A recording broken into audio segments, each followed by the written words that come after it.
Sir आप लगभग तीसरे स्थान पर रहे हैं और भारतीय जनता पार्टी लगभग 1400 वोट से आगे निकल गई बहुजन समाज पार्टी से और आप चौथे स्थान पर रहे, इससे पहले क्या कहेंगे? लड़ाई का मैदान है, कहना क्या इसमें है, लड़ाई होता है। जिसको जो जो मियारी मिला, मजबूती से अपना अपना काम किया, जनता ने जिसको ज्यादा वोट दिया जिताया, कहना है। पहली बार चुनाव आप लड़े हैं जन स्वराज पार्टी से और जन स्वराज पार्टी को 5000 वोट मिला, कमती नहीं है, फिर भी इस पर क्या कहेंगे? नहीं, जो मिला सब कबूल है। जन स्वराज को लोगों ने देख करके, चाहे हमको देख करके जो वोट दिया लोगों ने, मैं उस वोट का सहर्ष सम्मान करता हूं और आगे उम्मीद करूंगा कि यही है जनमत का अधिकार। बाबा साहब ने जो संविधान में दिया कि आज नहीं तो कल किसी की बारी, यही अगली लड़ाई आरजेडी बनाम बीएसपी था, यह लड़ाई बीजेपी बनाम बीएसपी हो गया। तो सृष्टि का परिवर्तन नियम है, चलता रहेगा, अनावर चलता रहेगा। 2024 को लेकर आप लोग क्या रणनीति? अब नेता का जो आदेश निर्देश होगा उस पर काम होगा। अभी भाजपा दूसरे स्थान पर रही, आरजेडी तीसरे स्थान पर और भारतीय जनता पार्टी इस पे क्या कहेंगे? मतलब पहले भी नेता बोल चुके थे हमारे प्रशांत किशोर जी कि जन स्वराज एक अभियान है, इसकी शुरुआत हुई है, कल अच्छा होगा। और आरजेडी के बारे में पहले बोल चुके थे तीसरे नंबर जाएंगे। सर आप पहले राउंड में भी आगे निकल रहे थे, दूसरे राउंड में लगभग दूसरे राउंड तक आप नहीं गए। अंतिम राउंड हम लोग 10 राउंड तक आगे रहे हैं। लास्ट जो राउंड था जिसमें सिर्फ 14 बूथ था, लास्ट कोटा और दुमदुमा 2 पंचायती, इन 2 पंचायतों में हम लोग डैमेज हुए और इसके चलते हम लोगों ने 400-500 करीब वोट से चुनाव हार गए हैं। दूसरी बात है जी, पहली बार यहाँ पर बीएसपी जो है 367 वोट से लगभग पीछे हारे थी और इस बार भी लगभग वही 400-500 का समथिंग हारे। देखिए बीएसपी पिछली बार 57,000 करीब वोट पाई थी, जबकि ओवरऑल 11,000 वोट इस बार कम पोल हुआ है। तब भी हम लोग जो है 61,000 के करीब आसपास वोट पाए हैं। तो बीएसपी ने तो अपना जो है वोट गेन किया है, लेकिन कहीं ना कहीं जो अराजक का वोट था वो वोट जो है बीजेपी की तरफ डाइवर्ट हुआ, जिसका जो है हम लोगों को नुकसान हुआ। वास्तव कहाँ मिस्टेक हुआ? अब तो मिस्टेक क्या है, हम कही तो रहे हैं कि हम लोग जो है पिछली बार की अपेक्षा इस बार 4,000 करीब ज्यादा वोट पाए हैं, जबकि ओवरऑल 11,000 वोट पोल कम हुआ है। तो बसपा ने तो अपना वोट गेन किया ही है, लेकिन जो राजद का वोट था वो वोट जो है कहीं ना कहीं डाइवर्ट हुआ है बीजेपी की तरफ।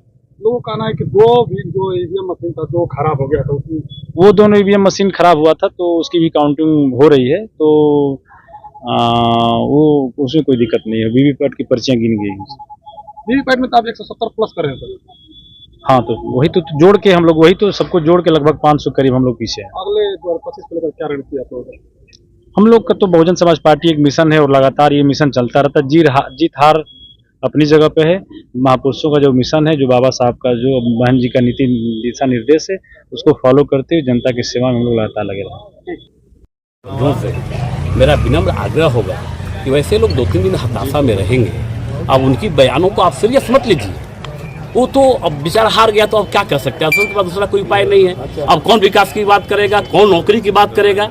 अपने आगा की बात करता था कि हमने नौकरी दिया, हम तो नौकरी देने वाले लोग हैं, हम तो महंगाई पे बात करते हैं। अब उनसे ये पूछिए, ये सवाल पूछिए कि कहाँ गया है आपका नौकरी, कहाँ गया आपका महंगाई, कहाँ गया आपका विकास, इसके बारे में पूछिए। और ऐसे बयानों पे सभी हमारे प्रिंट और इलेक्ट्रॉनिक मीडिया के बंधुओं से मेरा हाथ जोड़ के प्रार्थना होगा कि हारने वाले लोग अभी थोड़ा सा कष्ट में रहते हैं, ये स्वाभाविक बात है, व्यवहारिक बात है, उनको बयानों को भी सीरियस मत।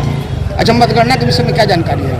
मतगणना के विषय में जानकारी है कि 1900 कुछ वोट से भारतीय जनता पार्टी आगे है और 2 हमारे ऐसे बूथ है, एक रहारी और एक मापतपुर, जिसमें उसका कोई मशीन है जो खराब हो गया है। अब उसका वीवीपैट से जो गिनती चालू है, तो अब स्वाभाविक है, आप जोड़ लीजिए, आप लोग तो चढ़ाक बंधु हैं, आप सबको पता है। 2 बूथ है, उसमें 1100 वोट है और हम 1900 से आगे हैं, तो जितना तो तय है। अब इसमें कहाँ है कि नो डाउट है कि आपकी जीत हुई है। रामगढ़ की जनता को कैसे धन्यवाद? अरे मैं तो कह रहा हूँ कि रामगढ़ की जनता को मैं सैल्यूट करता हूँ हाथ जोड़ के कि पहली बार रामगढ़ की जनता लाठी वाले पे और तानाशाही पे, जंगल राज वाले से बिजलिया बाबा को सबक सिखा दिया कि सिर्फ बिजलिया बाबा और लाठी से काम नहीं चलेगा।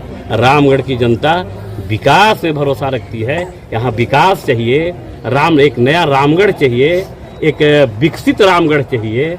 इसलिए मैं रामगढ़ की जनता को तहे दिल से शुक्रिया अदा भी करता हूँ और हाथ जोड़ के नमन बंदन भी करता हूँ। से पर्ची गिना जा रहा है, तो लगभग हम लोग जो है चुनाव लूज करके लगभग 500 के आसपास होती है। मतलब सेकंड फाइटर है फिर। तो आप शुरू से करीब 6 राउंड तक लगातार बढ़त बनाए हुए हम थे। लोग 10वें राउंड तक बढ़त थे और 11वें राउंड जो अंतिम राउंड है जिसमें 14 बूथ था, उसी राउंड में हम लोग पीछे हुए हैं। तो 500 के आसपास वोटों संभावना हमारे हैं। क्या लगता है कि कहाँ कमी रह गई इतनी तैयारी के बाद? कमी क्या, हम लोगों ने मेहनत किया है और रामगढ़ की जनता ने मेहनत किया है और हम लोग सरकार के खिलाफ चुनाव लड़ रहे थे। एक तरफ मुख्यमंत्री, उप मुख्यमंत्री, सांसद, विधायक, केंद्रीय मंत्री थे, एक तरफ हम लोग अकेले। जनता के भरोसे, जनता के विश्वास पे, और जनता ने अच्छा भरोसा और विश्वास दिलाया है। लगभग 61,000 के करीब वोट मिला है। कहीं चूक हुई है, 200-400 वोटों से हम लोग पीछे रह गए। किया जाएगा। अब 2025 को लेकर क्या रणनीति होगी? एकदम 2025 हम लोग चुनाव मजबूती से लड़ेंगे और 2025 में निश्चित चुनाव होंगे।